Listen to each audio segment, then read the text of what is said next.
Hello folks, this is Tom with an itchy nose from anti-proton.com, and this is my totally unscripted video! Totally unscripted. I'm just going to be like talking about stuff. So like if you like me and my personality and you like to be talked to and droned on to continuously, then you probably want to listen to this video. However, if you were looking for like a point, you should probably go to another video. But anyway, that's okay. If you look over to your side, probably this direction. I bet you it's the other direction though in the video. This way you will see like lots of videos you can click on from other people that have like points. This one's more just about, but it could be interesting. I have a lightning and thunderstorm right now, so I could lose power randomly in the middle of this. Oh my god! Anyway, so I had my lab assistant Mew with me earlier, but he ran off. I'm going to cover radiation, Neolithic culture, incense sticks, political stuff, a bunch of random crap that just comes up. These are totally unscripted, just me off the top of my head talking to you about stuff because you're really bored. Sometimes these are called vlogs, but I hate the B word, you know, the B-L-O-G word, so I don't even want to use that. And I do have coffee to drink. I am drinking this coffee here. I am drinking it. I used multiple tints. So anyway, first off and foremost, before anything else, let me show you my shirt. Gamma spectroscopy, gamma spectroscopy. X-ray emissions from lead, 32 keV photons from barium-137. Well, let's see, that should be the backscatter peak, Compton edge, Compton plateau, and the primary 661.66 keV. Gamma energy from cesium-137. Yes, that's right, and I made the shirt myself. Moving right along, my new book, Ember of a New World, Book 2 is coming out. It's not going to be called Book 2. I've got this awesome name for it, but I don't want to say it yet. Not until I'm ready to put it out. So for right now, it's either called Ember Book 2 or Ember of the New World Book 2. I have a cool name that I'll come out with pretty soon for it. I've already come up with it. I've already sent like the cover information off to the artist. By the way, the artist is super cool, and she's like making the books right now. She's making the first book again. Like, she's not making the first book. She's making the cover for it. I'm re-releasing. Oops, I almost picked up a book that wasn't mine. I'm re-releasing Ember of the New World. This is backwards, isn't it? Book 1. I'm re-releasing it, like a second edition. Because there's spelling errors in it, grammatical errors. Why did I spent so long stopping that, like doing everything possible, reading it over and over and over, and doing all these things. And I had 2 people help me proof it and everything, and still there are errors in it. I feel like such an ass that I sent these out. By the way, this is totally unscripted. I may use profanity. I do have Tourette's, no joke. I actually do have Tourette's. Only 10% of us actually do the cussing out loud, but I do have a tendency to be repetitive, and also to sometimes use profanity randomly and get sidetracked a lot. But anyway, so if you see that, I hereby apologize on behalf of other people that have Tourette's like myself. I am not joking you, by the way. I'm not making fun of Tourette's, but I have the actual freaking illness. So it's not really illness exactly. You don't like catch it or anything like that. But gives me lots of tics, causes lots of problems. Anyway, second version of my book is going to come out, Ember of the New World Book 2. I'm making two awesome, beautiful covers. I'm going to put 2. I should say I'm going to put, like I'm doing them. I have an artist who actually has skill who's doing this, because I have like I can draw stick people, like stick people. So basically, put the artist. She's making 2 sketches per book to go inside of each book that show like a character in a neat position or something like that, to give people an idea, because it's kind of a neat idea. I like the idea. I don't need picture books. I'm not a child. But if I get a novel, I like sometimes having like pictures inside the novel I can look at occasionally, because it's neat. You get to see like, what does this character look like? You're envisioning them. The big problem I have with mine, though, is definitely the girl in the front, Ember. Ember of the Great River People. So she has red hair, green eyes, and like really dark tan skin. That's what gives people just lose their shit over the dark tan skin. They're like, why does she have dark tan skin? Because her skin isn't tan like she went to a beach. It's tan like she actually has tan skin. And there's nothing wrong with having tan skin. Nothing wrong with anybody's skin color. And I'm not like racist or anything. But it's just that you don't usually see that level of darkness in conjunction with natural red hair and natural green eyes. It's just, you don't see that nowadays. But you probably would have seen it 7,000 or 8,000 years ago. The reason is, I have incense sticks. Have you seen these incense sticks? Incense sticks. Ooh, they look kind of cool. Look at that. That looks neat in the camera, doesn't it? So incense is awesome, and I bought like a shit ton of it. So I have lots of incense sitting around. It makes my lab smell really great. Yes, back to the topic. The reason is that 7,000 or 8,000 years ago, people... Let me say this a different way. You need vitamin D or you die. It's not a death threat. You just need it, okay? You need vitamin D. You can get it from the sunshine, like sun hits your skin, changing, I think it's cholesterol to vitamin D, something to that effect. And if you're like a biologist, no, I got that a little bit wrong, whatever, sorry, dude. But basically, put vitamin D comes as a result of the chemical interaction with the sunlight on your skin. Now, that's wonderful. That's great. It's great. You're using wonderful way, hail the sun god, you get yourself all the vitamin D you need. The problem is you also get skin cancer. Oopsie daisy. So the good way to get rid of skin cancer, well, you don't get rid of it, to avoid it in the first place, is to darken your skin. You'll notice that people that live really, really close to the equator, I don't mean like that just move there, but people that are, they're from that area tend to have darker colored skin. And one of the reasons behind this is because they're getting a hell of a lot more sunlight, and so they evolved the darker color so that they wouldn't die from, skin cancer as much. That's one of the benefits to doing that. That's one of the benefits of having it that way. That's not the only reason that causes skin pigmentation to be different, but it's a common one.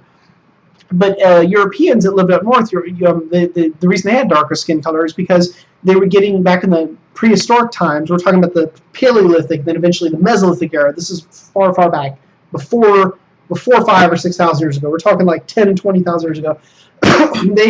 They hunted and they fished and they ate animals. You don't just eat the meat, you eat mostly the organs, the livers and stuff like that, because it contains all the nutrients you need. They ate all that stuff and it had lots of vitamin D, or at least enough in it. And so once you're getting enough vitamin D from your food, it's better to have darker skin so that you don't get skin cancer. It's nice that you can get it from the sun, but you don't do it unless you have to. The better method is to get it from the food if you can. And if you're eating that kind of food, you can. If you're not, you can't. So that's what they did. When humans that lived in that particular area started to switch to agricultural, then all of a sudden they're like probably getting sick and stuff because they're not getting enough vitamin D. They're eating all that wheat and everything. They're just not getting any vitamin D, and they're all like getting kind of sick and bad and everything. And as a result of this, skin pigmentation, people who have lighter colored skin would do better because statistically they aren't going to get as much skin cancer. You get a rapid change. Evolutionary changes can happen really rapidly. So if you're agrarian and you're eating like plants and stuff like that, you're doing agriculture, but you live far enough away from the equator, it's a good idea to be light-colored skin. If you're agricultural and living closer to the equator, it's a good idea to have darker colored skin. So it's not just a matter of having the farming. You also have to have the change to the equator. So all these things that come into it. And Europeans about 8,000 years ago probably had dark skin, or at least that's what was suspected. Recently, they've sequenced the DNA of our ancestors and stuff like that and discovered, holy crap, they had darker skin. How about that, racists? The stupid clan racist people. I'm sure they would hate to hear that one. Oh no! But regardless, skin color is very dynamic. It's changed throughout with our species. It's changed a bazillion times in a bazillion different places. That's why there's so many different skin colors out there. And there's nothing wrong with that. That's just the way it is.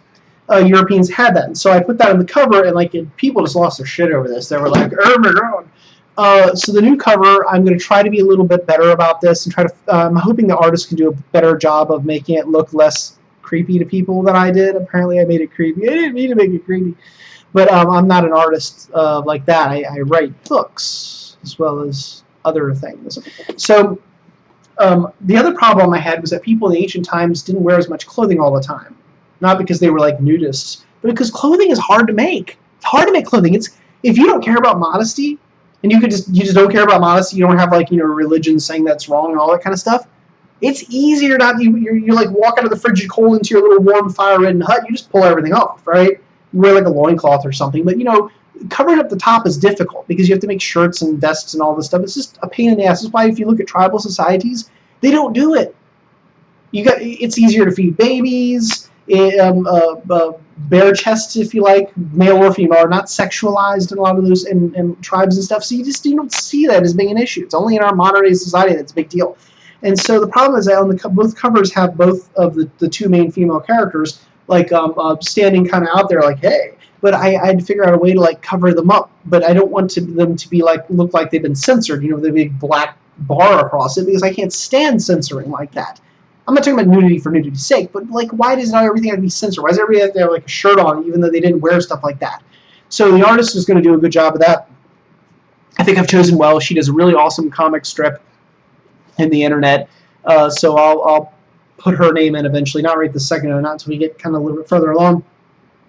But anyhow, yeah, I have this book right here. This is my favorite one. Pearson Moore.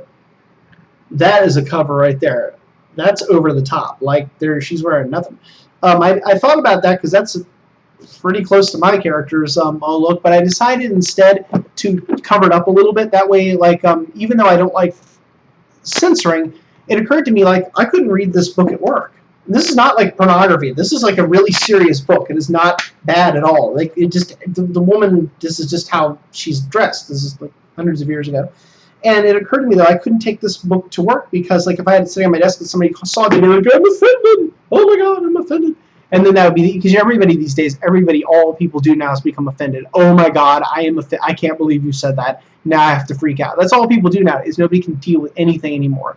So, wow, I have a lot of wind apparently in my house. I have a little fan over there that's going with these damn fruit flies to keep them away. So hopefully I've struck a balance between offending people and whatever. And by the way, I would like to point out again, this series I was talking about, The Daughter of the Reef, Sister of the Sun, Child of Dawn, this series, the reason I was bringing it up earlier is because this is so good of a series that it like makes up for its terrible grammar and its terrible spelling. She has really great grammar and spelling normally, but then all of a sudden you get these huge patches where like stuff's just spelled wrong all over the place. All three books are like that, produced by an actual real publishing house. It's not like, she just crayoned this in her backyard. And yet still the spelling, oh my God, the spelling, but the story's so good it doesn't matter. You just deal with the spelling. You're just like, Ugh.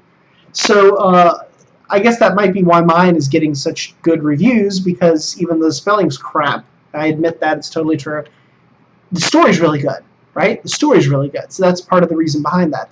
So let's move into some other stuff. First off, I wanted to stop and give you my weekly message about food contamination. This is a Geiger counter. This is food. This is long hair in my mouth. These two are not useful together. This device, not this specific brand, but I mean Geiger counters are not good for food testing. Even if you have, like, you're like, oh, but what if I've got one of the pancake models? Isn't that better, meow? No. These types of models are not good for food testing. The reason being, in fact, any Geiger counter. But the reason is it doesn't have the sensitivity. Yes, in a laboratory condition, I've done it myself, you can food test. But not realistically. The amount of stuff you need is ridiculous, the amount of time, math, science, it can be done. So there's a difference between it's doable and it's doable. Like, it's not practical. So the cheapest practical solution I know of, which doesn't mean that it's the cheapest practical solution, it's the cheapest I know of, is to get something like a Bee Research Gamma Spectacular, and that's still $1,500. Oh, by the way, Bee Research is awesome, but they didn't pay for this video, by the way. So I'm just saying that because I love products and stuff. But anyway, the point is, the Bee Research, awesome unit in every way, shape, and form. It's $1,500. So you see what I mean? That's for spectrometry, by the way. That's like super cheap. But my point I'm trying to get to is that it's not cheap to do food testing. You can have a testing lab or university or whatever, they'll do it for you for a couple $100. You can let your FDA do it for free, and a lot of people are like, oh, the FDA, though, they just want to kill you. That's all they want to do. It's all a conspiracy.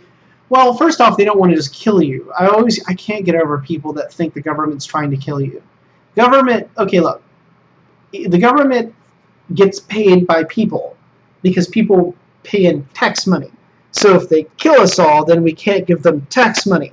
Now, if you want to be like, they want to control us and trick us, okay, fine, I don't think that, but let's just say that we're true. Maybe. But kill us? Why would they kill us? We pay them.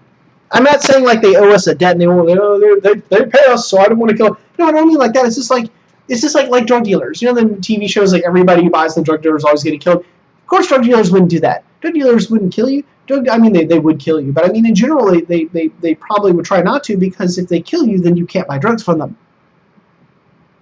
I mean, why does anybody see that? Oh my God, drive me nuts. Don't get me wrong. I'm not trying to say that like drug dealers are nice and they won't kill you. I'm sure they will. I don't know. I've never been to a drug dealer, but if they killed everybody that went to them, then they wouldn't have any customers and they would like not exist. Same with the government. If they kill everybody, then nobody's going to pay taxes and then they don't exist.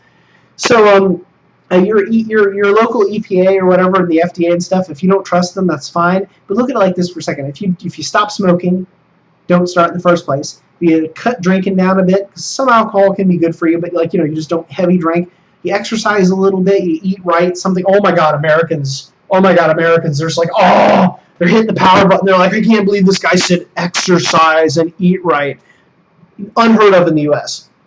But if you do those 4 things, the benefit to your health will be so good that it will make up. Even if they're like letting trace material in, which I don't think they're doing, but let's just say they are. They're just totally bad letting trace material. It's going to probably make up for a good portion of that. I'm not equating exercise with radiation protection before I get a bunch of crappy emails about that. I'm simply saying that I hate to, when I see people complaining that the EPA is out there to get them and they're smoking a cigarette like right afterwards. They're like, the EPA is out to get them. They're trying to kill me. I just want to smoke a cigarette. Really? Come on now.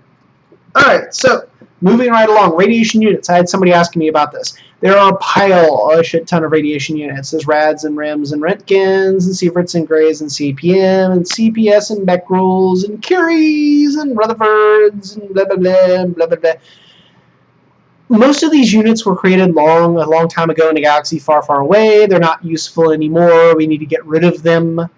Okay, in the United States, and this is what kills me. I love the United States. I'm a patriot. I'm not like, to die for a patriot or anything, but I'm a patriot. I like the United States. The United States has never done anything bad to me. I like the United States. It's fine. Okay, it's not that great. Everywhere else just sucks. No, there's a lot of other good countries out there. I've been to lots of good countries before I get a shit ton of emails about this. But the United States is a great place. The hell was I even going on about? Forgive. I know. Well, the United States is a great place. Whatever I was talking about. But anyway, oh yes, units. We're so backwards though. We have miles and pounds and feet and inches and curies and rims and rads and all these ancient units nobody uses. But here's the weird, confusing thing. Whose flag is on the moon? Oh, that's right. It's ours. And the reason is baffling, actually. Somehow we have leaders who think the world's 6,000 years old. We use feet and pounds, and yet we went to the moon. Apollo 11, 12, 14, 15, 16. 6 times we landed on the moon. That's badass. Hell, I had family members that helped with that. All right, so basically put.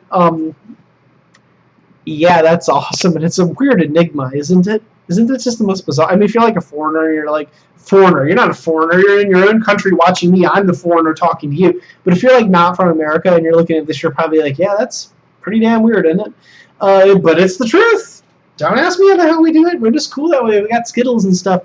But really, in America, we use these ancient units like RIM and Röntgens and stuff, and we've got to stop doing it. I mean, nobody uses those. We need to use the SI units. Gray, Sievert, Becquerel, counts per second. Gray, Sievert, Becquerel, counts per second.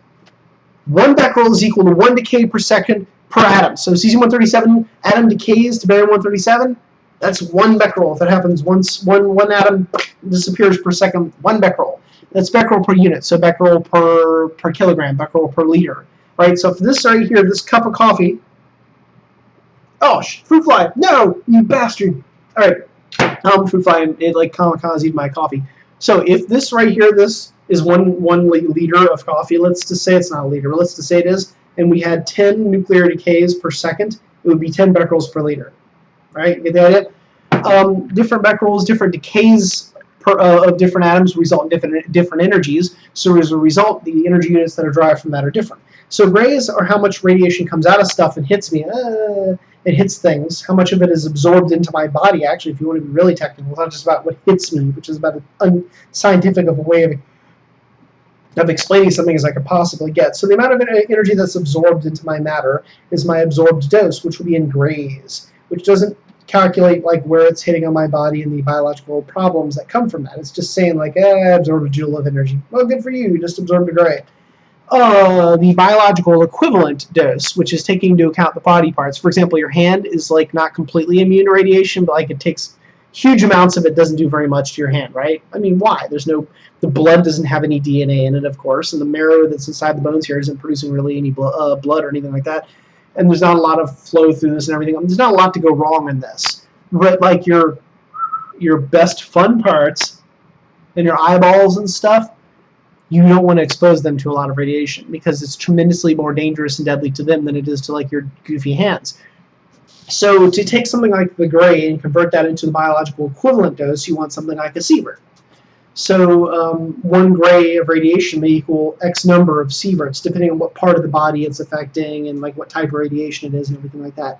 So becquerels is the k's per second, which emits radiation that is absorbed into your body as grays, and its equivalent calculated damage, if you like, to your body is calculated as sieverts. And what was the other one I mentioned? Counts per second. I like counts per minute, though.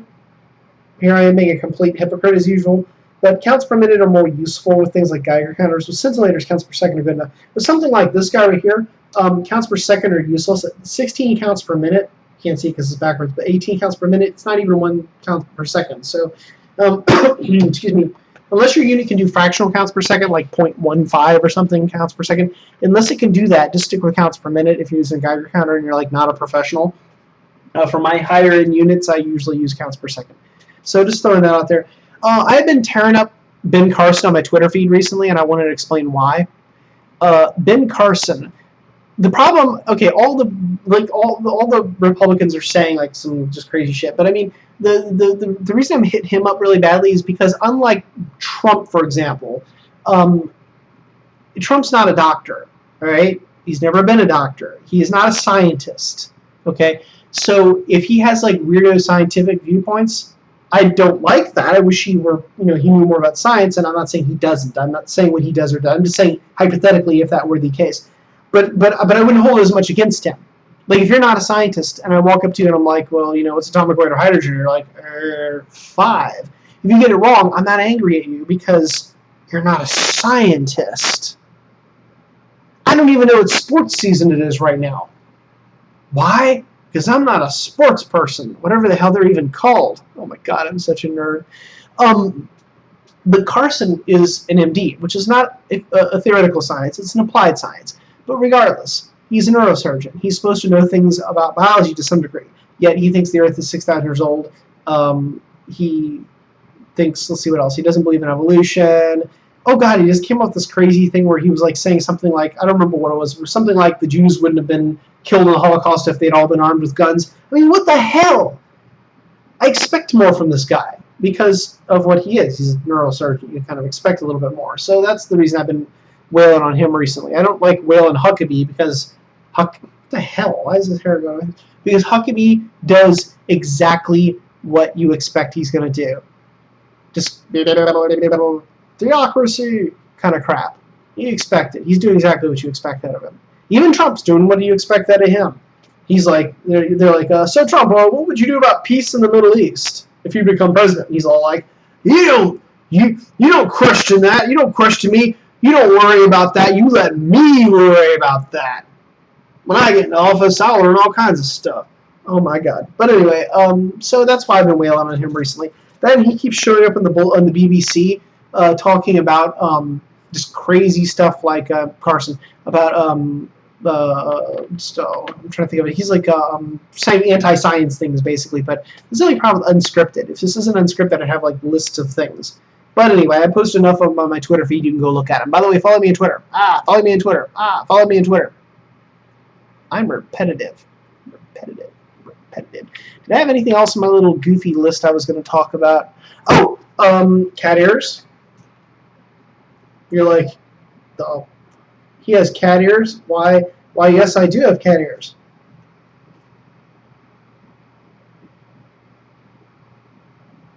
You only live once, all right? That's my excuse. You only live once, and I have cat ears. But anyway, my wife wears them too. So there was a sale at a Halloween store in cat ears. So I attacked and got so many freaking cat ears. Yeah, I'm weird.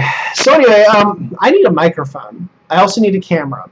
If anybody knows like a really good microphone, please God, if you just don't last time I asked, I got some people that put out some good stuff, and I had people that just like, if you really know something, you actually can attest that you have used it and it's really good, and it's under $100 because I was cheap. Please point it out to me. I need to get a new microphone. Can't you tell by listening to me that I need a new microphone? Isn't it obvious to you? I also need a new camera, so I'm looking into that as well.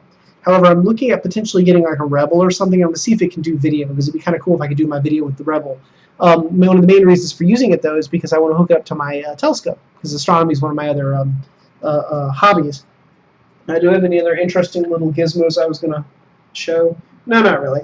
So tell me if you like these unscripted videos. I'll see how much hate mail I get and everything like that.